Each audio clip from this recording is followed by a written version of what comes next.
Is this a good use of our time? We have a car review to shoot. Yeah, I need to find a shoe that matches the sole and the shape of the CX-30. Really? Yeah.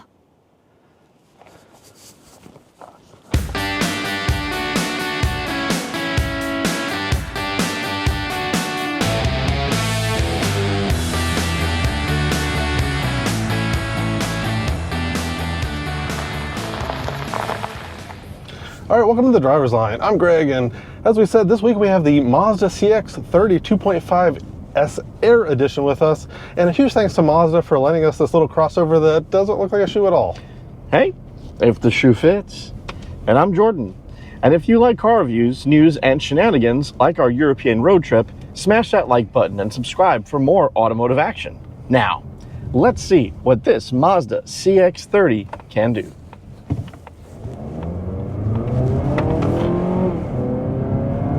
All right, Jordan, so welcome aboard the 2026 Mazda CX-30 2.5S Aire Edition, finished in snowflake white pearl with this lovely black and melange gray interior. So first thing you're going to notice that this isn't just another CX-30. The Aire Edition adds some special design touches that definitely elevate it. Yeah, I mean, just look at how the paint catches the light and shines against all that black cladding.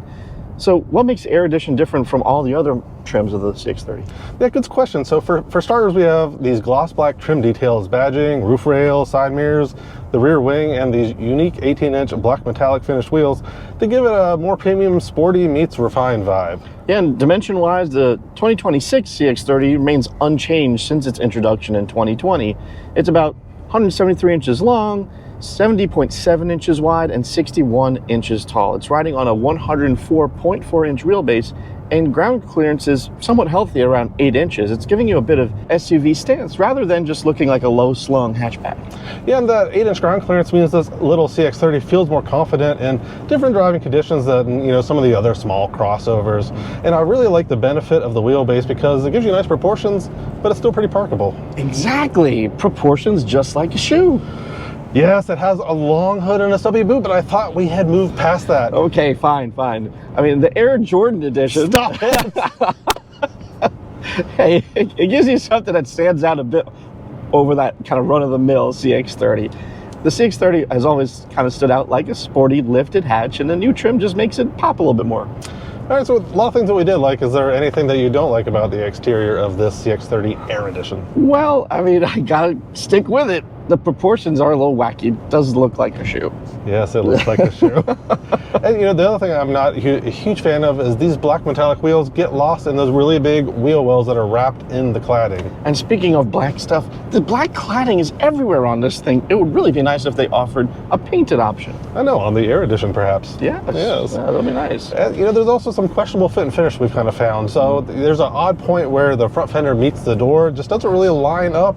We've had a loose rear window and just a few questionable things that really don't seem up to Mazda's quality. Yeah, for something that's been on the market since 2020 with revisions, obviously it would be odd not to have those things worked out by now. Yeah, for sure. All right, so the interior of this 2.5S Aire Edition immediately feels like Mazda turned the style dial up just a little bit. So first thing that hits you is this color combo. We've got the black and melange gray interior, which is unique to the Aire, and it totally changes the vibe. Light, modern, and kind of a bit unexpected for the CX-30. Yeah, it feels way more upscale than you would think for this price point. I mean, these are a great mix of white leatherette, gray fabric inserts, there's contrast stitching, and there's actually pretty supportive and comfy. Yeah, and we've got this suede-like material running on the dash. It's subtle, but it's also very, very Mazda. So all that texture and balance, right? So the cabin feels very driver focused. We've got a nice low cowl, we've got good forward visibility, and the materials feel really good for a subcompact SUV.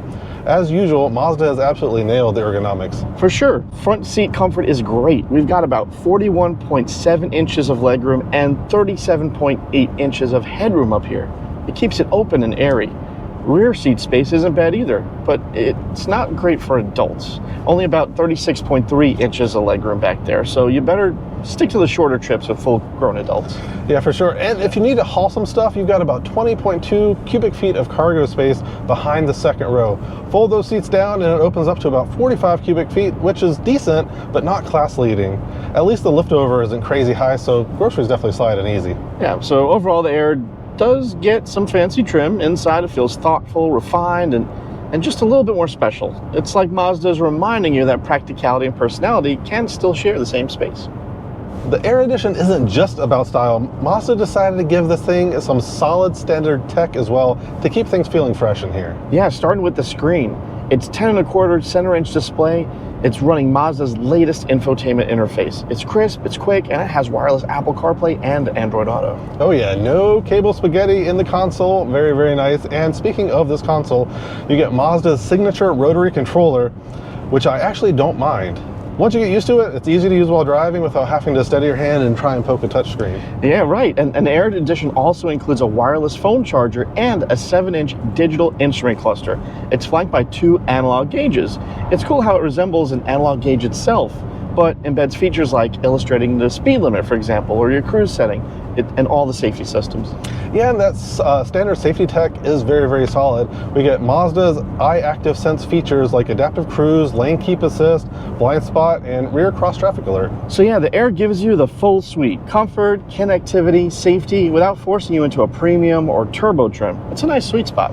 It is, but are there some things that you don't like about the interior and tech of this CX-30 Aire Edition? Keyless entry in this is so bizarre, just like most Mazdas nowadays. Yes, it really is. It doesn't make sense that when you unlock that door, you go around to the other side with the fob in your pocket, that door does not open. It should just automatically open because you're ostensibly unlocking that door when you touch it. Exactly. Yeah, exactly. which is just weird. And this console lid, it drives me bananas. It is the hardest thing to open because you have to first slide it back and then open. Just make it open. For sure, yeah. And another irritating thing is this door card. It's designed in a way that this pocket is useless, basically, that's down here. Yeah, it's just not a great design, and it kind of adjusts into your arm when you're trying to put on the armrest too, which is weird. And the last thing that we don't like about this in here is this headliner. It feels like cardboard. It is the strangest feeling thing. Like, it looks okay, but it feels weird. Yeah, it definitely gives off that cost-cutting vibe in here. It speaks to the fact that this is an affordable car, right? Exactly, yeah. It just hits you in the face with it every time you hit your head on it. All right, we need to find a spot now so Jordan can get behind the wheel of this CX-30 Aire Edition. Sounds good.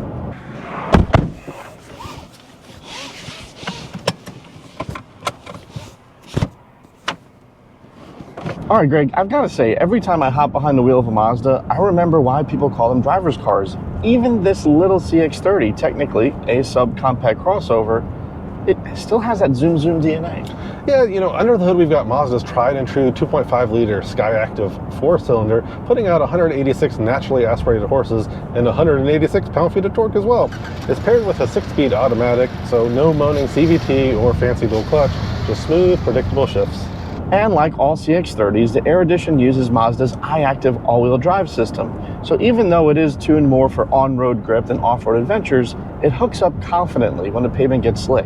The throttle response is nice and linear too. No lag, no drama, on the way to roughly an 8-second sprint to 60. Yeah, you know, it's one of those setups that feels natural. Nicely weighted steering. You can feel what the front tires are doing, and the body control is tight without being harsh, though the short wheelbase does make it a little chatty. That said, you know, Mazda's Jinba Itai philosophy definitely comes through in the CX-30 as well. Impressive, yeah. It's also just fun to drive, right? You can just toss it into a corner, and it actually wants to play with you a little bit, which really isn't something you can say about anything else in its segment. Fuel economy is solid too. Mazda quotes about 26 in the city and 33 on the highway for the 2.5 S trims, so we're getting an engaging drive without sacrificing economy. Exactly, and it's quiet on the highway too. Road noise is well damped, and the ride feels somewhat refined. The Aire Edition may be the stylish one, but it's still got that driving feel that keeps Mazda loyalists coming back. Like me. So, are there any things that you don't like about the way this thing, you know, performs and drives? Honestly, because of the way the chassis is tuned and how engaging the handling is, I wish it had more power. I just don't think the base model would be the one that I would get. Absolutely. The turbo is only about $5,000 more and comes with some additional equipment like 360 surround view, power liftgate, things that you kind of miss. You know, feeling how nice this is, right? So you're like, wow, why am I missing these nice features that I would expect on a car that feels this nice inside? So the other thing that bothers me a little bit is the 6-speed, I think, is just a little bit lazy. Yeah, it takes a couple of seconds to react, doesn't it? Yeah. And, you know, I want a little bit, you know, snappier shifts there, but, you know, you do have a sport mode that you can pop it into if you want to tighten that up, but I honestly found that it just hangs on to the previous gear just a little bit longer. Yeah, I mean, it just speaks to Mazda's reputation as it's fun to drive. So we're really being hard on these different small aspects about the transmission, things like that, right? Yep, absolutely. Very true, very true. Well, now that we've wrapped it up, it's time for Would You Rather? That's right, we're gonna go ahead and pit this Mazda CX-30 2.5S Air Edition against 3 competitors and say which one we would rather have. Yeah, the CX-30 Air Edition is pretty reasonable. It's starting at $29,000, and our tester rings in at just about $33,000 delivered. So let's check some of our other options. So, all right, first up, we've got a pretty popular alternative, the Corolla Cross XLE all-wheel drive, $31,000 base, 169 horsepower, about 31 in the city, 33 on the highway, about 8 seconds to 60, just like this. Which one would you rather have? I think for most people in this segment, they just want kind of an A to B car, and that's fine for them. But for the price and the equipment, I think I'd actually rather take the CX-30. It's a much more engaging drive, even though I do lose out a little bit on cargo capacity and passenger space. Yeah, I would do the same because I definitely prioritize driving over utility. So the Corolla Cross is definitely more utility than this, but this one just kind of amps up that driving dynamic, gives you some really nice interior quality as well. So that's kind of where I land on it. All right, so how about we go to something a little bit more fun to drive in a slow car, fast sort of way. So up next we have the Honda HR-V EXL, $31,000, 500 base, 158 horsepower, 25 in the city, 30 on the highway, in about 9 seconds to 60. Which one would you rather have? Well, the HR-V I know has a solid reputation in the segment, but again, like the performance on the HR-V is just miserably slow. I gotta stick with the Mazda on this one. Yeah, I do too. I mean, the HR-V has a great reputation for reliability, the nimble handling you expect from a Honda, but yeah, just the performance of it is definitely lacking in comparison to this Mazda. So I would definitely go with this as well. So let's see if we can have a little differentiation with our third one here, which is going to be a flat engine, since I know how much you love flat engines when they work. So how about a Subaru? Let's go for the Crosstrek Limited, $34,000 base, 180 horsepower, 26 in the city, 33 on the highway, about 8.6 seconds to 60. So which one would you rather have as we go around this roundabout? Yeah. So, you're right. I do like a flat 4. And the Crosstrek is a solid player in this segment, arguably one of the more popular ones.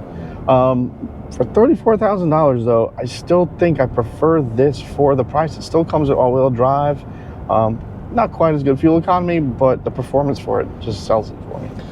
It does, and for that same $34,000, you can actually step up to the 2.5 turbo version of the Air Edition, right? So for me, that's what I'm getting. I'm getting the 2.5 turbo. That makes a lot of sense. You get the engine, you get a little bit more features. That is what I'm doing instead of getting that Crosstrek. So there you have it. So let's find a spot to pull off for our final thoughts.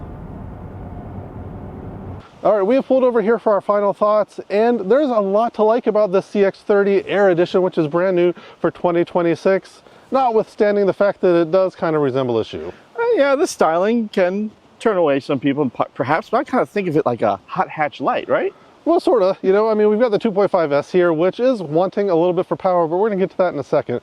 And, one of the things that we do like is all the nice updates for the Air. So we've got all of this black trim here on the outside, which really looks nice against the snowflake white pearl color. Yeah, in addition to that, it comes with that standard sunroof. It comes with a lot of equipment that, quite honestly, a lot of buyers in this market really want just right off the bat, right? So it's definitely something you want to look at if you're in the market for a base CX-30. Absolutely. So the interior appointments are really nice. You've got these leatherette and gray cloth seats, which are a nice upgrade over like the lower trims of the CX-30. You've got nice technology as well. So we've got Mazda's latest infotainment with wireless Apple CarPlay and Android Auto as well. Yeah, so I mean, and speaking to that, what Mazda does well, interior appointments, but also driving dynamics. This car handles really well. It speaks to the roots that this car is based off of, right? So if you're looking for something that is engaging in this market segment, it's not really going to get much better than the CX-30. No, that's an absolutely fair point. And one of the things that they do offer on this trim is also you can get the 2.5 liter Skyactiv Turbo, which gives you 250 horsepower and 320 pound-feet of torque, which is a big step up over the 186 you get here. So that kind of makes a really nice option for somebody who does want that sportier pretense. However, there are also some things we don't really like about this car. So some of the fit and finish is a little bit questionable, right? So we've got these odd pieces here right where the fender meets the door, which jut out a little bit. On the inside, Mazda did a great job with like 99% of the interior. but the headliner feels like a piece of cardboard. It's odd. Yeah, there's definitely some signs of cost cutting up front there.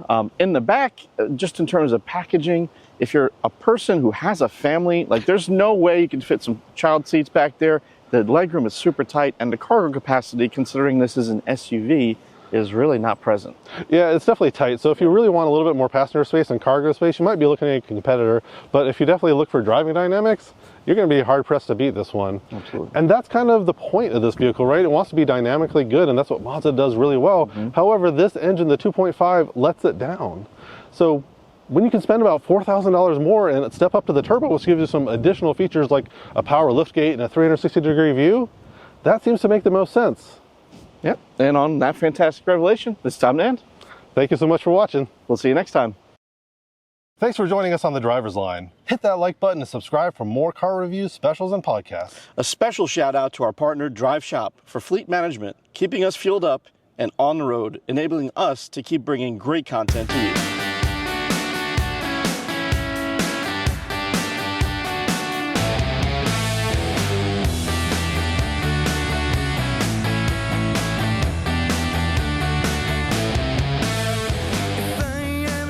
All right, now that we've wrapped that up, it is time for Would You Rather.